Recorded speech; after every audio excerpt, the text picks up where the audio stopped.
അസ്സലാമു അലൈക്കും വറഹ്മത്തുള്ളാഹി. അൽഹംദുലില്ലാഹ് വസ്സലാത്തു വസ്സലാമു അലാ റസൂലിൽ അമീൻ വഅലാ ആലിഹി വഅസ്ഹാബിഹി അജ്മഈൻ. അമ്മാ ബഅദ്. അഊദു ബില്ലാഹി മിനശ് ശൈത്വാനിർ റജീം. ഇന്നാ നഹ്നു നസ്സൽനാ ദിക്റ വ ഇന്നാ ലഹു ലഹാഫിദൂൻ. സഹോദരങ്ങളെ, കേരള മുസ്ലിം നവോത്ഥാനം എന്ന പേരിൽ KNM ബുക്സ് പ്രസിദ്ധീകരിച്ചിട്ടുള്ള ഒരു ചതുർവാള്യ ബൃഹത് ഗ്രന്ഥ പരമ്പരയുടെ ചെറിയൊരു ആസ്വാദനമാണ് പറയാൻ ഉദ്ദേശിക്കുന്നത്. ഇൻഷാ അല്ലാഹ് ഈ സമ്മേളന നഗരിയിൽ ഈ പുസ്തകം ലഭിക്കും. 1500 രൂപയാണ്. 750 പേജുണ്ട്. അതിൻ്റെ ഒന്നാം വാള്യത്തെ കുറിച്ചാണ് ഞാൻ സംസാരിക്കുന്നത്. അതിൽ ഒരുപാട് പ്രഗത്ഭരായിട്ടുള്ള ആളുകൾ ലേഖനങ്ങൾ എഴുതിയിട്ടുണ്ട്. ഇവിടെയുള്ള ഗുരുവര്യൻ മുഹമ്മദ് സ്വലാഹി സാറിനെ പോലെയുള്ളവരും അതിൽ എഴുതിയിട്ടുണ്ട്. അതിനെക്കുറിച്ചാണ് ഇൻഷാ അല്ലാഹ്. അതിന്റെ പ്രസാദക്കുറിപ്പിൽ അസ്ഗർ അലി സാഹിബ് പറയുന്നുണ്ട്, അമാനി മൗലവിയെ പോലെ അല്ലെങ്കിൽ അമാനി മൗലവിയുടെ ഖുർആൻ വിവരണം പോലെ ഒരു പുസ്തകം കേരളത്തിൽ ഉണ്ടായിട്ടില്ല എന്ന്. അത് യാഥാർത്ഥ്യമാണ്, നമുക്കറിയാം. ഒരുപാട് വിറ്റഴിഞ്ഞ പുസ്തകമാണ്. അതിൻ്റെയൊക്കെ തലത്തിലേക്ക് കൊണ്ടുവരാനാണ് നമ്മളുടെ സംഘടന ഈ പുസ്തകത്തെ കുറിച്ച് ദീർഘവീക്ഷണം ചെയ്യുന്നത്. ഇൻഷാ അല്ലാഹ് ഇതിൽ ക്രമാനുസരണം ഒരുപാട് വിഷയങ്ങൾ വരുന്നുണ്ട്. മുൻനിരയിൽ അബ്ദുൽ ഹക്ക് സാർ, നിങ്ങൾക്കറിയാം, അദ്ദേഹം പ്രശസ്തനായ ഒരു ചരിത്രകാരനാണ്. അദ്ദേഹം പറയുന്നത് പോലെ ഒരു വിഭാഗത്തെ ഇല്ലാതാക്കണമെങ്കിൽ ആ വിഭാഗത്തെ ചരിത്രത്തിൽ നിന്ന് പറിച്ചു കളയുക. അതുപോലെ തന്നെ ആ വിഭാഗത്തെ പറ്റി മോശമായി വക്രീകരണമുള്ള ചരിത്രം സൃഷ്ടിക്കുക എന്നുള്ളതാണ്. നമുക്കറിയാം, മുസ്ലിങ്ങളും ദളിതുകളും ഇന്ന് ഇന്ത്യയിൽ അനുഭവിച്ചുകൊണ്ടിരിക്കുന്ന പ്രശ്നങ്ങൾ. അതുപോലെ തന്നെ ഇന്ത്യൻ ചരിത്രത്തിൽ മാറ്റത്തിരുത്തലുകൾ വന്നുകൊണ്ടിരിക്കുന്ന ഒരു കാലം. ഇൻസ്റ്റിറ്റ്യൂട്ട് ഫോർ റീറൈറ്റിംഗ് ഹിസ്റ്ററി എന്ന് പറഞ്ഞ സംഘടന പോലും ഇവിടെയുണ്ട്. എത്രത്തോളം എന്ന് വെച്ചാൽ താജ്മഹൽ പോലെയുള്ള സംഭവങ്ങൾ അത് ശിവക്ഷേത്രങ്ങളാണ് എന്ന് പറയും. അതിനെക്കുറിച്ചെല്ലാം ഈ പുസ്തകത്തിൽ പ്രതിപാദിക്കുന്നുണ്ട്. ഇപ്പൊ ഈ അടുത്ത് തന്നെ ദേശാഭിമാനി പത്രത്തിൽ വന്ന ഒരു വാർത്ത പല പത്രങ്ങളിലും വന്നു. അതായത് മധുരയിലുള്ള ഈദ് ഷാഹി എന്ന മസ്ജിദ്, അത് ശ്രീകൃഷ്ണന്റെ ജന്മസ്ഥലമാണ് എന്ന് പറഞ്ഞുകൊണ്ട് അവിടെ കോടതി വ്യവഹാരങ്ങളിലേക്ക് കടന്നിരിക്കുകയാണ്. ഏതായാലും ഇത്തരം വിഷയങ്ങളെ കുറിച്ചൊക്കെ ഒരുപാട് അറിവ് കിട്ടുന്ന ഒരു ഗ്രന്ഥമാണിത്. Doctor A.I. മജീദ് സ്വലാഹി പറഞ്ഞതുപോലെ ഓറിയന്റലിസ്റ്റുകളാണ് ഇവിടെ ചരിത്രങ്ങൾ ഒരുപാട് എഴുതിയിട്ടുള്ളത്. അവർ മുസ്ലിങ്ങളുടെ ചരിത്രം പഠിച്ചുകൊണ്ട് വളരെ ആസൂത്രിതമായിട്ട് ചിലർ എഴുതിയിട്ടുണ്ട്, ചിലർ നിഷ്കളങ്കമായിട്ടായിരിക്കാം.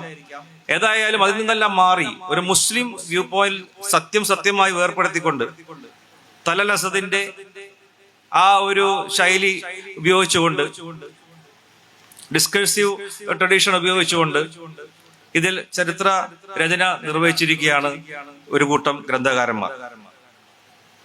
ഇതിന്റെ തുടക്കത്തിൽ തന്നെ നവോത്ഥാനത്തെ കുറിച്ച് പറയുന്നുണ്ട്. നവോത്ഥാനം, റെനൈസൻസ് എന്ന വാക്ക് പുനരുത്ഥാനം എന്നാണ് അതിന്റെ അർത്ഥം. പക്ഷെ അത് ഒരുപാട് തെറ്റിദ്ധരിപ്പിക്കപ്പെടുന്ന ഒരു പദമാണ്. കാരണം അതൊരു യൂറോപ്യൻ പരികൽപ്പനയാണ് എന്ന് മുസ്തഫ തൻവീർ അതിൽ പറയുന്നുണ്ട്. അതായത് യൂറോപ്പിൽ റോമൻ സാമ്രാജ്യം ഉണ്ടായിരുന്നല്ലോ. All roads lead to Rome എന്നാണ് പ്രശസ്തമായ ഒരു ആപ്തവാക്യം. റോമക്കാർ ഒരു കാലത്ത് ലോകത്ത് വലിയ ഒരു സംഭാവനകളൊക്കെ നൽകിയ ഒരു ഒരു സാമ്രാജ്യമാണ്. പക്ഷേ യഥാർത്ഥത്തിൽ ഒരു യൂറോസെൻട്രിക് ചരിത്രരചനയാണ്. എന്താണ് റോമിൽ ഉണ്ടായിരുന്നത് നോക്കാം. റോമിൽ അടിമത്ത വ്യാപാരം ഉണ്ടായിരുന്നു, അല്ലെങ്കിൽ അടിമകളെ വിറ്റിരുന്നു. അടിമകളോട് യാതൊരു മാനുഷിക പരിഗണനയും ഇല്ലാതെ അവരെ ഉപയോഗിച്ചിരുന്നു. അതുപോലെ തന്നെ ബ്രോത്തൽസ്, ഒരുപാട് വ്യഭിചാരശാലകൾ ഉണ്ടായിരുന്നു. അതുപോലെ തന്നെ ഒരുപാട് പാഗനായിട്ടുള്ള അല്ലെങ്കിൽ പ്രാകൃത രീതിയിലുള്ള ഒരുപാട് വിശ്വാസങ്ങൾ ഉണ്ടായിരുന്നു.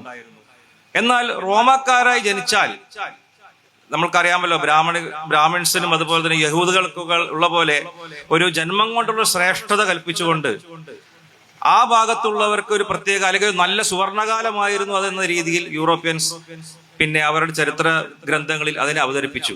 എഡ്വേർഡ് ഗിബന്റെ the decline and fall of the Roman empire പോലുള്ള പുസ്തകങ്ങൾ വായിച്ചാൽ കൃത്യമായി നമുക്കറിയാം അത് പിന്നീട് എന്തുകൊണ്ടാണ് തകർന്നു പോയത് എന്ന്. ഈ റോമ സാമ്രാജ്യത്തിൽ നിന്ന് കോൺസ്റ്റന്റൈൻ ചക്രവർത്തി അദ്ദേഹം ക്രിസ്തുമതം സ്വീകരിക്കുകയും അതിൽ നിലവിലുണ്ടായിരുന്ന കുറെ അന്ധവിശ്വാസങ്ങൾ ക്രിസ്തുമതമായി ലയിപ്പിക്കുകയും അങ്ങനെ തൃത്വം വന്നതും എല്ലാം വലിയ ചരിത്രമാണ്. നിങ്ങൾ വായിക്കുക, പഠിക്കുക. അങ്ങനെ പോകുമ്പോൾ മുസ്ലിങ്ങൾക്ക് അവിടെ ഒരു സ്വാധീനം ഉണ്ടാവുകയും നമുക്കറിയാം ഖിലാഫത്ത് വന്നതിന് ശേഷം എങ്ങനെയാണ് സാമ്രാജ്യം, ഇസ്ലാമിക സാമ്രാജ്യം വളർന്നത് എന്ന്. ഉമവിയ ഖിലാഫത്തിന്റെ കാലഘട്ടത്തിൽ ഇന്ത്യയിലേക്ക് പോലും വലീദ് ബിൻ അബ്ദുൽ മലിക്കിന്റെ പട്ടാളത്തിൽപ്പെട്ട മുഹമ്മദ് ബിൻ ഖാസിം സിന്ധ് ആക്രമിച്ച് കീഴ്പ്പെടുത്തുകയും ഇവിടെ ഭരിക്കുകയുണ്ടായി. അതുപോലെ തന്നെ ത്വാരിഖ് ബിൻ സിയാദിനെ പോലെയുള്ളവർ സ്പെയിനിലേക്ക് കടന്നു. നമുക്കറിയാം ജബലു ത്വാരിഖ്, അതാണല്ലോ ജിബ്രാൾട്ടർ ആയി മാറിയത്. ഇത്തരത്തിലുള്ള മുസ്ലിങ്ങളുടെ ഒരു കിങ്ഡം എക്സ്പാൻഷൻ ഉണ്ടായ ടൈമിൽ ക്രൈസ്തവരായിട്ടുള്ള, അതായത് പിന്നീട് അവിടെ ഒരു ക്രൈസ്തവരുടെ ഒരു സാമ്രാജ്യം ഉണ്ടാക്കാനുള്ള ഒരു ശ്രമം ഷാൾമെയിനെ പോലെയുള്ളവർ നടത്തുകയുണ്ടായി. അതും ചോര ഒഴുക്കിക്കൊണ്ട് അക്രൈസ്തവരായ ആളുകളെ നിർബന്ധിച്ച് ക്രിസ്തു മതത്തിലേക്ക് മാറ്റുകയും ക്രൂരതകളുടെ ഒരു അധ്യായം തന്നെയാണ് അത് നമുക്ക് കാണാം. അങ്ങനെ മുസ്ലിങ്ങൾ അവിടെ പിടിച്ചെടുക്കുകയും ജെറുസലേം പോലെയുള്ളത് പിടിച്ചെടുക്കുകയൊക്കെ ചെയ്തപ്പോൾ അവിടെ ഉണ്ടായിരുന്ന ഒരു സംഘർഷാവസ്ഥ. നമുക്കറിയാം കുരിശുദ്ധത്തെ കുറിച്ച് പല പുസ്തകങ്ങളിലും പറയുന്നുണ്ട്. പിന്നെ ഞെരിയാണി വരെ ചോരയുണ്ടായിരുന്നു എന്നാണ്. യുദ്ധം നടക്കുന്ന സ്ഥലത്ത് നടക്കുമ്പോൾ നമ്മൾ മഴ പെയ്യുമ്പോൾ വെള്ളമൊക്കെ കെട്ടി നിൽക്കുന്ന പോലെ ഞെരിയാണി വരെ ചോരയായിരുന്നു ചില ഭാഗങ്ങളിൽ. അത്രത്തോളം ആളുകൾ മരിച്ചു വീണ ഒരു യുദ്ധമാണ് കുരിശുദ്ധം. അത്തരം സന്ദർഭങ്ങളിലൂടെ കടന്നു പോകുമ്പോൾ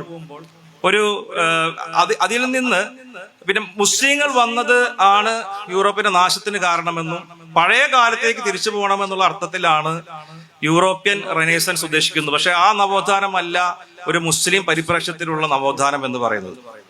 കാരണം മുസ്ലിങ്ങൾക്ക് അങ്ങനത്തെ ഒരു കാലഘട്ടം ഉണ്ടായിട്ടില്ല.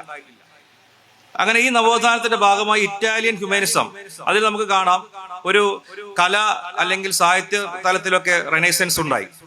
മൈക്കലാഞ്ചലോയെ പോലെയുള്ള ചിത്രകാരന്മാർ അല്ലെങ്കിൽ പിന്നെ ശില്പികൾ, അവിടെ നിന്ന് ദാവീദിന്റെ ഒരു ശില്പം ഉണ്ടായിരുന്നു, പൂർണ്ണ നഗ്നനായിട്ടുള്ള ദാവീദിന്റെ ശില്പം. അതെല്ലാം വലിയ നവോത്ഥാനമാണ് എന്ന രീതിയിലാണ് ഉദ്ഘോഷിച്ചിരുന്നത്. എന്നാൽ ഇസ്ലാമിക നവോത്ഥാനം അതല്ല. അതുപോലെ തന്നെ ക്രിയേഷൻ ഓഫ് ആദം എന്ന് പറഞ്ഞുകൊണ്ട് സെന്റ് പീറ്റേഴ്സ് ബസലിക്കയിൽ ആദം നബിയുടെ എന്ന് നമ്മൾ മുസ്ലിങ്ങൾ വിശ്വസിക്കുന്ന പിന്നെ ഒരു നഗ്നമായ ചിത്രം അതിലുണ്ടായിരുന്നു. എന്നാൽ ഒരു മുസ്ലിമിനെ സംബന്ധിച്ച് ചിത്രരചനയുമില്ല, അത്തരത്തിലുള്ള പിന്നെ പ്രവാചകന്മാർ ചിത്രം വരയ്ക്കലുമില്ല, ഒരിക്കലും നവോദുമില്ല, ഒരു നഗ്നമായ രീതിയിൽ വരയ്ക്കുക എന്ന രീതിയും ഇല്ല.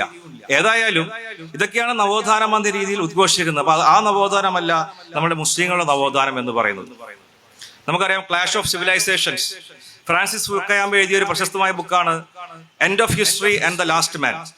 ഇതിൽ പറയുന്നത് ശീതസമര മൂലം ലോകത്ത് രണ്ട് ധ്രുവങ്ങൾ ഉണ്ടായിരുന്നു, അമേരിക്കയും സോവിയറ്റ് യൂണിയനും. നമുക്കറിയാം പിന്നെ സോവിയറ്റ് യൂണിയൻ തകർന്നു. ഈ പുസ്തകം പറയുന്നത് സോവിയറ്റ് യൂണിയൻ തകർന്നുകൂടി ലോകത്ത് ഒറ്റ ശക്തി ഒരു ഏക ധ്രുവത്തിലേക്ക് അല്ലെങ്കിൽ USA എന്ന് പറയുന്ന ഒറ്റ ശക്തിയിലേക്ക് എത്തിയിരിക്കുകയാണ്. ഇനി അവസാനിച്ചു, ചരിത്രം അവസാനിച്ചു. അതിനെ അപ്പോൾ തന്നെ സാമുവൽ ഹണ്ടിങ്ടൺ ഖണ്ഡിച്ചുകൊണ്ട് എഴുതിയ ഒരു സംഭവമാണ് ക്ലാഷ് ഓഫ് സിവിലൈസേഷൻസ്. ഇതിൽ പറയുന്നത് അവസാനിച്ചിട്ടില്ല, ഇത് മുന്നോട്ട് ഇനിയും പോകും. കാരണം ഇനി സംസ്കാരങ്ങൾ തമ്മിലുള്ള സംഘട്ടനമാണ് നടക്കാൻ പോകുന്നത്. ചൈനീസ് സംസ്കാരം, മുസ്ലിം സംസ്കാരം, അതുപോലെ യൂറോപ്യൻ സംസ്കാരം.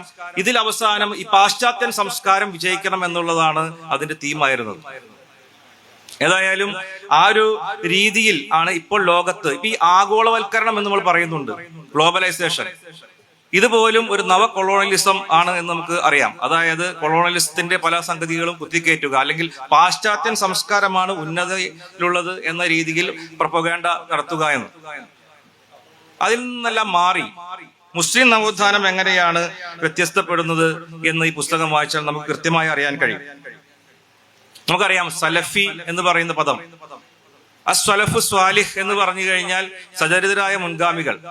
അപ്പോ നമ്മൾ ചരിത്രം പഠിച്ചു കഴിഞ്ഞാൽ മുസ്ലിം നവോത്ഥാനം വരുന്നത് പല ഘട്ടങ്ങളുണ്ട്. അതിന് ഇബ്നു തൈമിയ റഹ്മഹുള്ളയെ പറ്റി അതിൽ പറയുന്നുണ്ട്. ഷെയ്ഖുൽ ഇസ്ലാം അദ്ദേഹം കൊണ്ടുവന്ന നവോത്ഥാനം നിങ്ങൾ കൂടുതൽ പഠിക്കുക. അധികം സംസാരിക്കുന്നില്ല അത്തരം വിഷയങ്ങളിൽ, സമയം പരിമിതമാണ്. അതുപോലെ തന്നെ മുഹമ്മദ് ബിൻ അബ്ദുൽ വഹാബ് എങ്ങനെയാണ് ഇബ്നു സൗദുമായി കൂട്ടുപിടിച്ച് അവിടെ ഒരു ഭരണം സ്ഥാപിച്ചത്, അവിടെ അന്ധവിശ്വാസങ്ങളെ തൂത്തെറിഞ്ഞു, പല ദർഗകൾ അടിച്ചു തകർത്തു. അതുപോലെ തന്നെ മുന്നോട്ട് പോകുമ്പോൾ റഷീദ് റിദ തഫ്സീർ മനാർ എഴുതിയ അല്ലെങ്കിൽ അൽമനാർ പോലെയുള്ള ആനുകാലികങ്ങളുടെ വക്താവായിരുന്ന റഷീദ് റിദ, മുഹമ്മദ് അബ്ദു, ഇങ്ങനെ പോകുന്ന ചരിത്രം നമുക്കിതിൽ നല്ല രസകരമായി വായിച്ചു പോകാൻ കഴിയും. പിന്നീട് കുറച്ച് കഴിഞ്ഞു കഴിഞ്ഞാൽ നമുക്ക് ഇന്ത്യയിലേക്ക് കടക്കുമ്പോൾ ഇന്ത്യയിൽ ഇസ്ലാം വരുന്നതും അതുപോലെ തന്നെ പിന്നെ ഡൽഹി സുൽത്താൻമാരുണ്ടാവുന്നതും മുഗൾമാർ വരുന്നതും എല്ലാം അതിൽ പറയുന്നുണ്ട്. വിശദമായിട്ട് അതിലേക്കൊന്നും പോകുന്നില്ല. അതുപോലെ ഔറംഗസീബിനെ പറ്റിയൊക്കെ കള്ളച്ചരിത്രങ്ങളുണ്ട്, അതൊക്കെ കൃത്യമായിട്ട് ഇതിൽ പറയുന്നുണ്ട്. ഔറംഗസീബ് എങ്ങനെയാണ് ഇവിടെ ഭരിച്ചതെന്നും അദ്ദേഹം ഒരു വർഗീയമായ രീതിയിലല്ല കാര്യങ്ങൾ ചെയ്തതെന്നും. പിന്നെ ഖുർആനെ പറ്റി, ഹദീസിനെ പറ്റി എല്ലാം ഉണ്ട്. സമയം വളരെ പരിമിതമായതുകൊണ്ട് ഞാൻ വേറെ ആളുകൾ പ്രസംഗിക്കാനുള്ളത് കൊണ്ട് അവസാനിപ്പിക്കുകയാണ്. നിങ്ങൾ ഈ പുസ്തകം പോകുമ്പോൾ മേടിക്കുക, വായിക്കുക, പ്രചരിപ്പിക്കുക. വാഹിർ ദഅ്വാന അനിൽ ഹംദുലില്ലാഹി റബ്ബിൽ ആലമീൻ. അസ്സലാമു അലൈക്കും വറഹ്മത്തുള്ളാഹി.